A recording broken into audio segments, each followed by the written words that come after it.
Hola, ¿qué tal? ¿Cómo están? Gusto en saludarlos. Terminé la lectura de un libro magnífico, un gran reportaje plasmado en un libro de Marcela Turati sobre los sucesos acontecidos en San Fernando, Tamaulipas, hace un poco más de una década, relacionados con una extensa desaparición de personas, un extensísimo y masivo asesinato de personas y entierros en fosas clandestinas. Es este libro que tengo aquí en mis manos.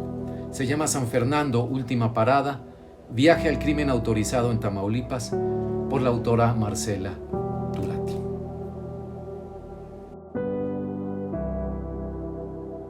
La periodista Marcela Turati, su autora, nos presenta en su libro el resultado de varios años de investigación periodística sobre sucesos extremadamente violentos ocurridos en San Fernando, Tamaulipas, entre los años 2010 y 2011.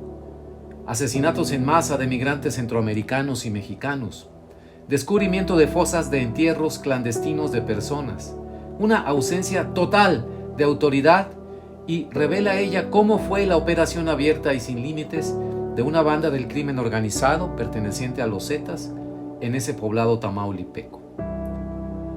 Los delincuentes de un cártel, que les menciono, se apoderaron por completo en esos años de San Fernando, Tamaulipas, como estrategia de guerra contra las bandas rivales, entre ellas el Cártel del Golfo. Con sus actos, borraron todo vestigio de autoridad municipal, estatal y federal en ese poblado y sus alrededores, y condenaron a sus habitantes y a los migrantes que iban de paso a morir en su maquinaria de exterminio. Marcela abordó esa historia no desde la perspectiva estrecha de la narrativa gubernamental y la cobertura mediática del boletín de prensa. Al contrario, lo hizo desde las voces y relatos, los testimonios y el acompañamiento a las familias de los asesinados y desaparecidos, que se encontraron absolutamente indefensos y vulnerables ante las autoridades que debían ayudarlos. Vista así, la tragedia de San Fernando se percibe desde la óptica de los asesinados, secuestrados y enterrados en las fosas clandestinas gracias, sobre todo, a la persistencia de sus buscadores. No puedo dejar de subrayar, estimados amigos, el tamaño del esfuerzo de Turati para lograr un trabajo periodístico que vierte en este libro monumental, así lo considero por su extensión y su valor periodístico, un libro monumental, pues ahí vierte de dos maneras el trabajo periodístico: la de quien da voz a las víctimas, y por otra parte, la de una periodista que nos ofrece su bitácora de trabajo riguroso como una lección viva para los jóvenes periodistas. Marcela Turati, junto con Ana Lorena Delgadillo y Mercedes Doretti, se encuentran todavía hoy bajo la investigación criminal de las autoridades federales, con un expediente abierto en el que las acusan de secuestro y delincuencia organizada. Hágame usted el favor, como bien lo explica ella al final de su libro, en el capítulo El Tomo 221. La cito textualmente: la averiguación en nuestra contra sigue abierta.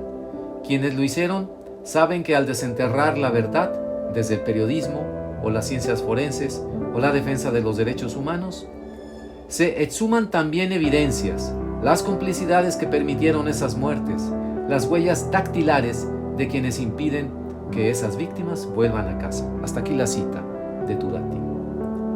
Pero agrega que el periodismo de investigación en este país donde la justicia no existe, muchas veces cumple la función de comisión de la verdad en tiempo real. Al comentar el libro en un evento reciente en la Ciudad de México, el escritor Juan Villoro dijo que calculaba entre un 25 o 30% la escritura propia de Marcela en el libro. El resto del texto correspondería a los testimonios de familiares y mujeres y hombres buscadores recopilados por ella misma a lo largo de varios años de viajes peligrosos y de un trabajo por momentos detectivesco para localizar a las personas. La autora cedió su voz a los que no la tenían. Todo ello le provocó a Turati un desgaste emocional profundo, así lo confiesa ella, y tal lo percibo en la lectura de su libro.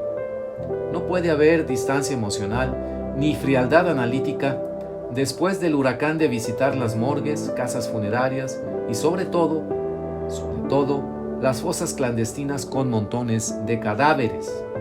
Ese desgaste emocional lo comparten, me atrevo a decir, sus lectores, como fue mi caso personal.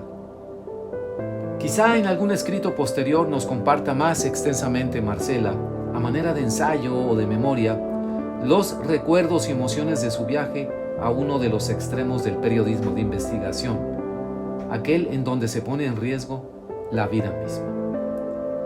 Por lo pronto veamos en el libro San Fernando, Última Parada, no solo un reportaje excelente de Marcela Turati, como nos tiene acostumbrados, sino un libro de muchos autores y múltiples voces que encontraron espacio y audiencia, incluso desde las fosas, en sus páginas.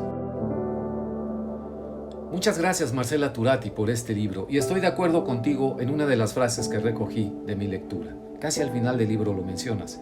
Hay que echar luz a estas historias para que no se repitan. Muchas gracias a ustedes, nos vemos en la próxima.